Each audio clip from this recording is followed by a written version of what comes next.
అయితే చిరంజీవి గారితో మీరు ఇప్పటికే చేసుండాలి. బట్ ఏది జరిగినా మన మంచికనేది ఎప్పుడు కరెక్ట్ టైమ్‌లో జరగాలో అప్పుడే జరుగుద్ది. ఎప్పుడు ఏది జరగాలో అదే వస్తది. ఇప్పుడు ఇండస్ట్రీ హిట్ వచ్చినట్టు. ఇంతకుముందు ఎందుకు చేయలేకపోయారు? ఆ టైంలో యాక్చువల్‌గా ఇంతకుముందు సంక్రాంతికొస్తున్నాం స్లాట్‌లో ఆయనతో ఒక సినిమా చేయాల్సుండింది. హ్మ్. బట్ అప్పుడు కూడా సంక్రాంతి ఫెస్టివల్‌కి రిలీజ్ కావాలి. ఎందుకంటే నేను 4 ఏళ్ళు అయిందొచ్చి. హ్మ్. 2019, 20 తర్వాత నేను సంక్రాంతి ఫెస్టివల్‌కి రాలేకపోయాను. అవును. 4 సంక్రాంతులు మిస్ అయిపోయాను. హ్మ్. ఎట్టి పరిస్థితుల్లో ఈసారి ఫెస్టివల్‌కి రావాలి. ఎందుకంటే ఆ స్లాట్ నాకు నా జోనర్ ఆఫ్ ద ఫిల్మ్స్‌కి చాలా బావుంటుంది అని యెస్. చెప్పి నా బిలీఫ్. హ్మ్. అప్పుడు కొద్దిగా స్లాట్ విషయంలో కన్‌ఫ్యూజన్ ఉండి నేను వచ్చేసాను. హ్మ్. వచ్చాక వచ్చిన పద్ధతి నాకు నచ్చల. హ్మ్. సో మీ మీ విషయంలో మీకే నచ్చలేదు. నాకే నచ్చల. హ్మ్. ఇంకా జెంటిల్‌గా రావాల్సింది. హ్మ్. సో ఓవర్ ఎక్సైట్‌మెంట్‌తో, ఓవర్ ఎంతూసియాజంతో వచ్చేసా బయటికి. ఇది తెలుసుగా మన పిల్ల చేష్టలు.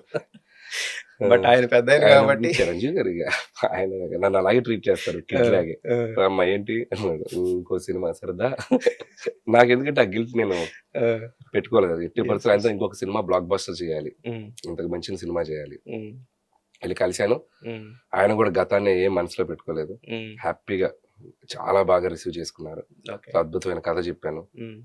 అన్నీ స్టెప్ బై స్టెప్ అన్నీ హ్మ్. టేక్ ఆఫ్ అయిపోయి మరైతే ఈ సినిమా వరకు వచ్చేసరికి టెక్నీషియన్స్ విషయంలో గాని, లేతే ఆర్టిస్ట్ విషయంలో గాని మొత్తం ఫుల్ ఫ్రీడమ్ ఇచ్చారా చిరంజీవి గారు మీకు? కంప్లీట్ ఫ్రీడమ్ ఇచ్చారు. హ్మ్. ఎక్కడా కూడా ఆయన వల్ల పాయింట్ నాట్ 1% కూడా లేదు. హ్మ్. ఎందుకంటే ఆయన ఆయన ఎక్స్‌పీరియన్స్‌తో షూటింగ్ స్పాట్‌లోనే అర్థమవుద్దండి. కథ ఎలా ఎళ్తుంది, సీన్ హ్మ్. ఎలా ఎళ్తుంది, హ్మ్. డైరెక్టర్ ఎలా కన్విక్షన్‌తో ఉన్నాడా, క్లారిటీగా ఉన్నాడా ఆయనకి హ్మ్. అర్థమైపోద్ది. హ్మ్. సో, ఆ ఎక్స్‌పీరియన్స్‌కి హ్మ్. అర్థమైపోయి ఈడేదో ఇంకో గోలలో ఉన్నాడు. ఈడేదో ఇంకో టైప్‌లో ఆలోచిస్తున్నాడు. Let him do his job అన్నట్టుగా ఆయన ఎవరైనా నన్నే కాదు. హ్మ్. ఇఫ్ యూ ఆర్ పర్ఫెక్ట్‌లీ క్లారిటీగా ఆయనకి మనం చెప్పగలిగితే హ్మ్. అటు సైడ్ నుంచి ఏమి ఉండదు. హ్మ్. ఆయన కూడా తనకు అనిపించినవి జెన్యూన్‌గా హ్మ్. ఇలా అనుకుంటున్నానమ్మా నీకేమైనా అనిపిస్తే పెట్టుకో ఎడిటింగ్‌లో తీసుకొని 1, 2 టేకులు చేస్తారు. హ్మ్. మనకే వదులుతారు. హ్మ్. పెట్టమని కూడా చెప్పరు. నేను ఇంకోటి చేస్తాను నువ్వు నచ్చితే పెట్టుకో లేకపోతే తీసేసుకో అంటారు. హ్మ్. ఇంక అంత కంఫర్ట్ ఉంటే ఇంకా మనం నో చెప్పడానికి కూడా ఛాన్స్ లేదు. అది. పైగా ఆయన కూడా చేసేది ద బెస్ట్ ఇస్తారు. హ్మ్.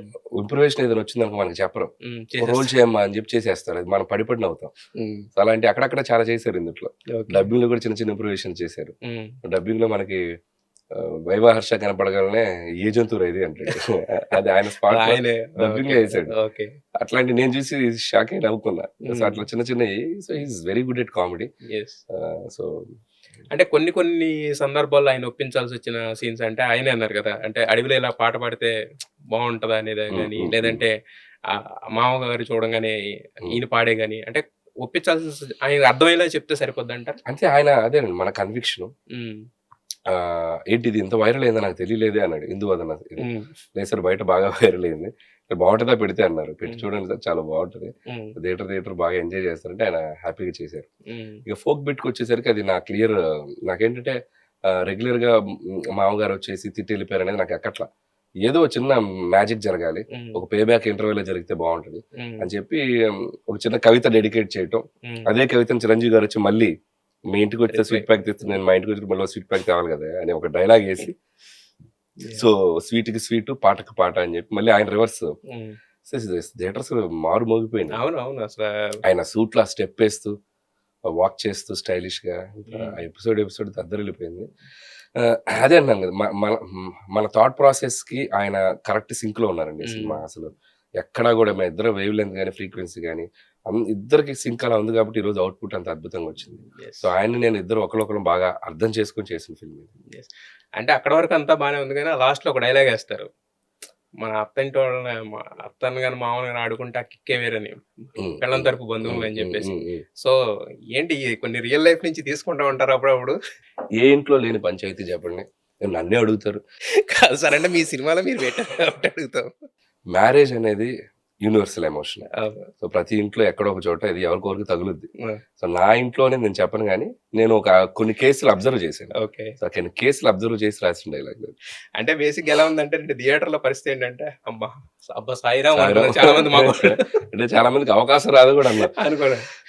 ఆడోళ్ళేంటంటే అప్పటి వరకు నవ్వుకున్నారు. హ్మ్. హుహు. హ్మ్. ఈయనెంతైనా వాళ్ళ సైడే తీసుకుంటారనుకుని మళ్ళీ ఒక అదే. చిన్న అదే. అంటే అలిగినా లేతే పొగిడినా ఏదైనా మీ వరకే అన్నట్టుంది ఆ సినిమా యాహ్! వరకొచ్చేసరికి. అంతగా కనెక్ట్ అయ్యారన్నమాట యాక్చువల్‌గా ఈచ్ అండ్ ఎవ్రీ సీన్. అంటే ఈ క్వెషన్ నేను ఎందుకు అడిగానంటే ఇందాక చిరంజీవి గారు ఎంతవరకు ఫ్రీడమ్ ఇచ్చారని. చిరంజీవి గారితో మీ సినిమా ఓకే అయిపోయిన తర్వాత కూడా మీరు భీమ్స్ గారి విషయంలో అన్నారు. అంటే హ్మ్. చూద్దాము నెక్స్ట్ భీమ్సే ఉండొచ్చేమో నా సినిమాకి అని హ్మ్. చెప్పేసి. హ్మ్. సో అదొకటి మాత్రం డిస్కస్ చేసారా? లేకపోతే అది కూడా మీ ఇష్టం? చిరంజీవి గారి దగ్గర ఫస్ట్ వెళ్ళి నేను ఫస్ట్ అడిగిన ఇద్దరు, సమీర్ రెడ్డి గారు, భీమ్స్. హ్మ్. ఇద్దరు టెక్నీషియన్స్ నాకు కావాలి సార్ అన్నారు. హ్మ్. ఓకే అమ్మా నీకు కంఫర్ట్ అయితే యూ కెన్, హ్మ్. ప్రాబ్లమే లేదన్నారు. హ్మ్. సో ఆయనకు ముందే ట్యూన్స్ వినిపించడం, హ్మ్. 2-3 ట్యూన్స్ ముందు వేసరికి ఆయనకి ఒక కాన్ఫిడెన్స్ వచ్చింది. హ్మ్. వీడు మన మీటర్లో ఉన్నాడు చిరంజీవి గారు, అంటే మన సాంగ్స్ ఎలా ఉండాలో సో కరెంట్ దీంట్లోనే ఉంది అని చెప్పి ఆయన హ్యాపీ ఫీల్ అయ్యారు. హ్మ్. సో ఆ రెండు ఆయన అడగగానే అసలు నో సెకండ్ డిస్కషన్ కూడా లేదు. హ్మ్. సో నీ టీం నీకు ఎవరు కంఫర్ట్ అయితే వాళ్ళతో వెళ్ళమ్మా, అసలు నాకు ఎటువంటి అబ్జెక్షన్ లేదని చెప్పారు. అది ఇంకా పూర్తిగా 100% అంత ఏ నమ్మేసారు. టెక్నీషియన్ కూడా హ్మ్. పలానా వాళ్ళని ఇచ్చేయమ్మా అని ప్రెషర్ కానీ ఏమీ లేదు, హ్మ్. ఏమీ లేదు. హ్మ్.